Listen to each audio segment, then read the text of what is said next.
Hi there. And you know what I've noticed as an American mom, living in Denmark, raising kids who are both American and Danish, that they are starting to become more Danish. And some of these American things that I think are quite normal are a little bit weird to them. And I'm going to tell you about them right now. Stay tuned. Come along as my Danish husband and our two sons show this American what it means to live a life in Denmark. My New Danish Life. Hi there and welcome back to my channel. If you're new here, my name is Kelly, and as I said before, I'm an American mom living in Denmark. Now I have a Danish husband, and I would say that it's not his influence on the kids, it's just the fact that they are growing up in Denmark. They spend all day long in a Danish school, they go to Danish sport club activities, they have all of these Danish friends, and they are very much immersed in the Danish culture. We've lived here 5 years. My youngest has lived here more than he lived in the US. So it's not a surprise that they're a little bit more Danish, maybe in some instances, than they are American. But these are some things that I'm noticing as of late that is a little bit, what's the right word? It's not, disappointing or shocking or whatever, but it's just the fact that I'm starting to realize more and more that I am the outsider even in my own home, because they're all leaning towards this way of feeling comfortable and understanding things, and then I'm over here and I'm hoping to influence them to see their Americanness, but they're pretty much Danish. Okay, before we get into that, if you have not yet subscribed to my channel, please consider subscribing. I would love to have you along as a subscriber, and all you have to do is click that red button. Pretty easy. And also, today's video is a sponsored video, and I would like to thank Ana Luisa for their beautiful jewelry that they sent me. I got 3 pieces, and I have to say that my intention was to go on and get some Christmas gifts because it's November, and I don't want to put things off into the end, because I'm not one of those types of people who likes to be elbowing, through the stores trying to find something left over. And I'm not putting any of that to chance, and I am going to do my shopping now. And what I ended up doing was I got this necklace for my sister. And you may say, hey, I think I've seen that before in another one of your videos. Yes, I also got one for my mother-in-law. I just think it's really cute, and it's got a little bit of color in it. It's not just plain gold like a lot of the jewelry that I have. And so I think it adds a little something extra. But the big thing is that I ended up getting something for myself. And when I say something, I mean 2 things. You gotta just give yourself presents every once in a while. And so when I went into their new arrival section and I noticed that they had green in their jewelry, I thought, that's for me. And dangly, it's my favorite.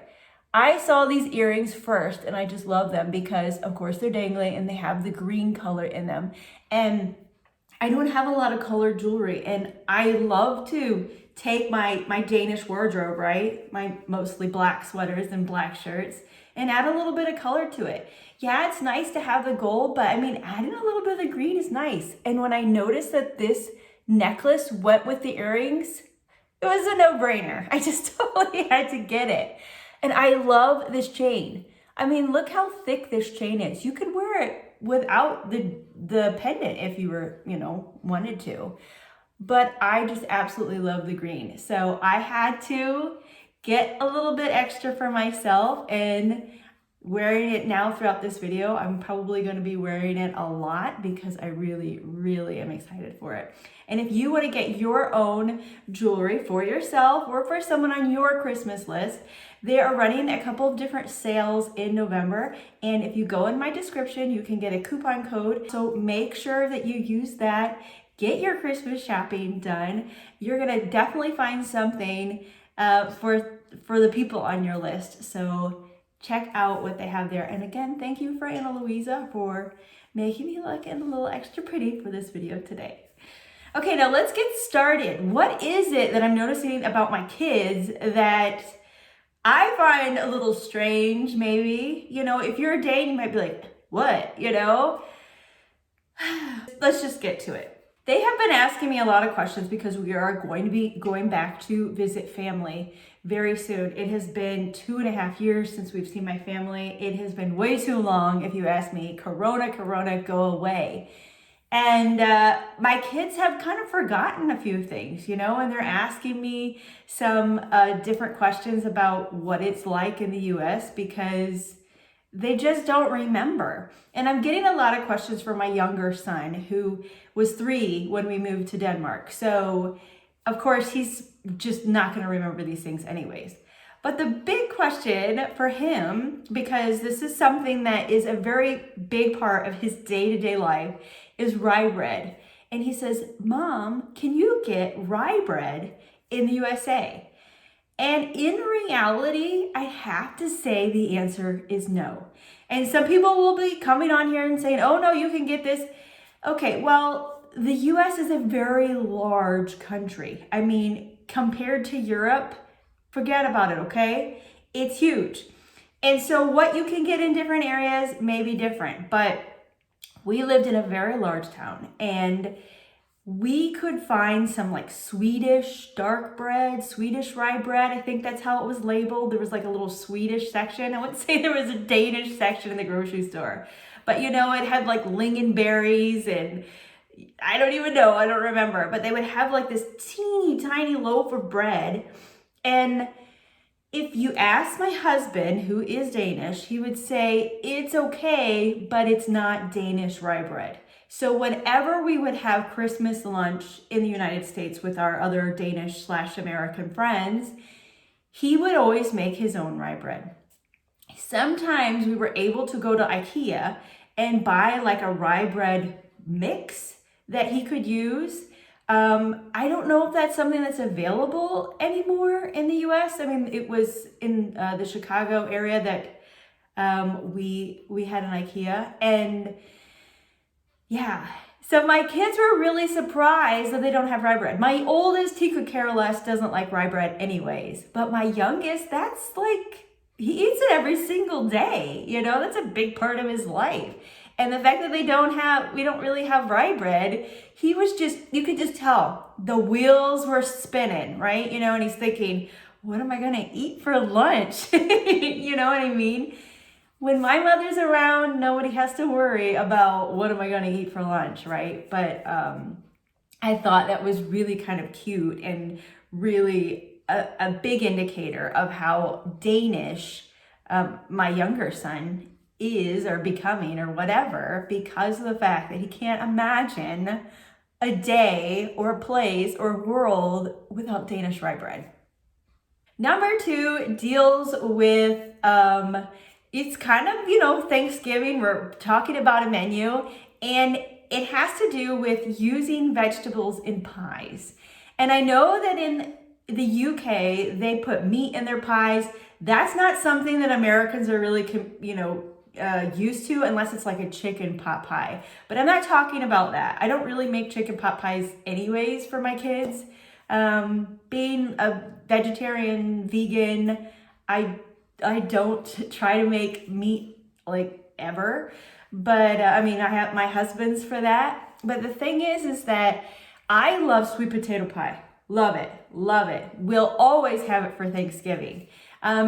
I don't usually make pumpkin pie because in my mind, pumpkin pie is harder to make and it tastes very similar to sweet potato pie. So I know I'm probably going to be the only one eating the sweet potato pie. I think my mother-in-law likes it actually. My kids can't really wrap their heads around the idea that we like to put vegetables in desserts.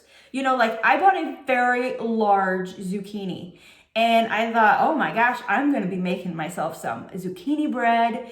And my son is just, you know, he can't remember zucchini bread. It must have been a while since I've made it. But the idea of putting vegetables in desserts, it just blows his mind. I mean, what do you guys think? I mean, do you have something like that where you tend to put vegetables in sweet things like sweetbreads, or I mean, we have like carrot cake. I know you guys have carrot cake here. I've had it, but I mean, is that something that is really not Danish to be putting vegetables in pies and things? I know pie is not a Danish thing. You would call it like a tærte, but it's definitely not the same. But I mean, it's really kind of funny when I'm really excited about it and they just can't understand. That was a conversation that we had the other day. Why would you put vegetables in a pie? You know, and I'm like, it tastes good. It tastes good. I don't know. Okay, another one. I mean, the kids were asking all kinds of questions, and I think they were taking things from their own life and thinking, okay, well, how is that comparable to normal life in the US? And again, it really depends on where you live. But in general, I would say that it leans towards what I'm saying. Not always, but in general. Okay, the number 3 is the idea of biking to work and to school. Now, I live very close to my job, so I bike to work. My kids bike to school because they go to school in the town where we live in. And it's kind of an everyday thing. Like, I really don't want to take the car unless I have to, right? I don't mind so much the fact that it's getting really dark and I have to put on, a vest and all these lights and reflectors and things, because I really enjoy, the outdoors. I really enjoy doing physical activity, and my kids don't seem to hate it. But when I told them that when I was a kid, even when I lived in a small town in the US, I never rode my bike. I could have easily ridden my bike to school, but we had no bike racks. And it's crazy. I mean, when I say small town, I mean 8,000 people. And I lived on the street where, school was, but it was on the other side of town, And I walked home almost every single day from school. I could have easily ridden my bike home. But also, the cars just aren't used to seeing bikes on the road.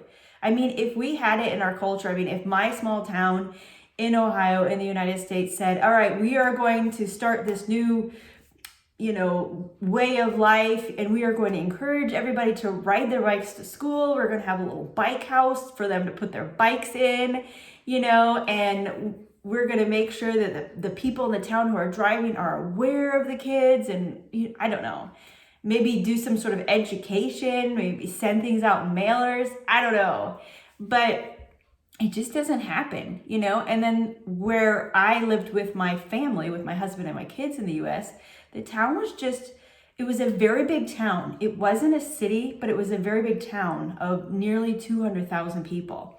So we had a lot of spread out stuff. So riding your bike was not easy to do. We had some large bike paths, that went from like one end of town to another, but we didn't have enough to where my kids could actually bike to school. They would have been on like a 4-lane road riding their bike to school, which I don't think would have been very safe. And my kids really can't, grasp the idea of they can't get around where they want to go on their bike. Sure, you can, ride your bike to the neighborhoods and whatever, and, stay on small roads, go to your friend's house. That's pretty common. But for whatever reason, it just was never in my culture growing up to ride my bike to school or to work. Even when we lived in the town where my husband worked in the US, he never rode his bike. He easily could have, but but he never did. He always chose to take his car. Number 4 is so cute. It's so cute because, we try to, I try to tell my kids, when you speak in Danish the whole time. Or when you speak in English the whole time. Don't mix your words, It's so funny because they'll have a sentence that will be half English and half Danish. And I've heard there's a Christmas show out there where they do that, and I still haven't seen it. So it's kind of like a little joke with my husband, with the kids, but I'm like, you know what? Try to, I know they're speaking in one language and they can't think of what the word is, so then they switch to the other language. And so I'm trying to get them to learn these new words, and it's also easier for me, especially if they're speaking in Danish. But one word that we don't really have in English is hygge. And it's so funny because hygge, is the word for like coziness. I mean, that's really what it is, but there's so much with hygge. It's like we're sitting in our tent in front of our camper, and my husband's drinking a coffee and he's like, oh, this is hygge, it's hyggelig, hyggelig. So it's an adjective also. And oh, vi hygger oss. And you can make it into a verb. And there's so much with this hygge that we just can't do in English.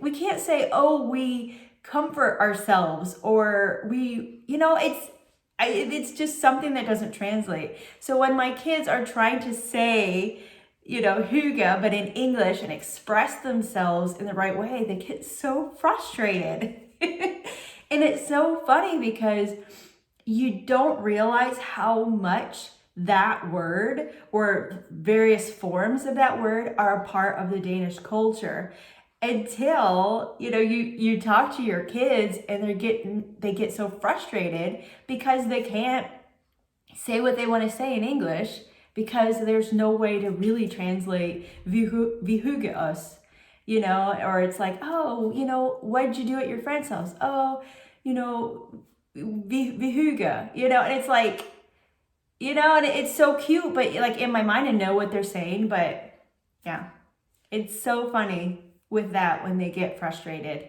because of the words that they can't translate. I'm like, I don't know what to tell you, but I know what you mean. It's fine. That one you can keep in Danish when you're speaking in English. How about that? Okay, number 5. This one came about the other day when my Danish husband was watching American football. Yes, he loves American football. If he could, he would watch every single game. But because of the time difference, it doesn't quite work out. And I have to say, I'm kind of happy about that because when we lived in the US, he actually did try and watch every game, and there'd be games sometimes on Thursdays. There'd be a game every Monday night. There'd be, I don't know how many games on Sundays, and it's just, it got to be a lot where I'd say, hey, let's go do something. And you're like, oh, the game's on.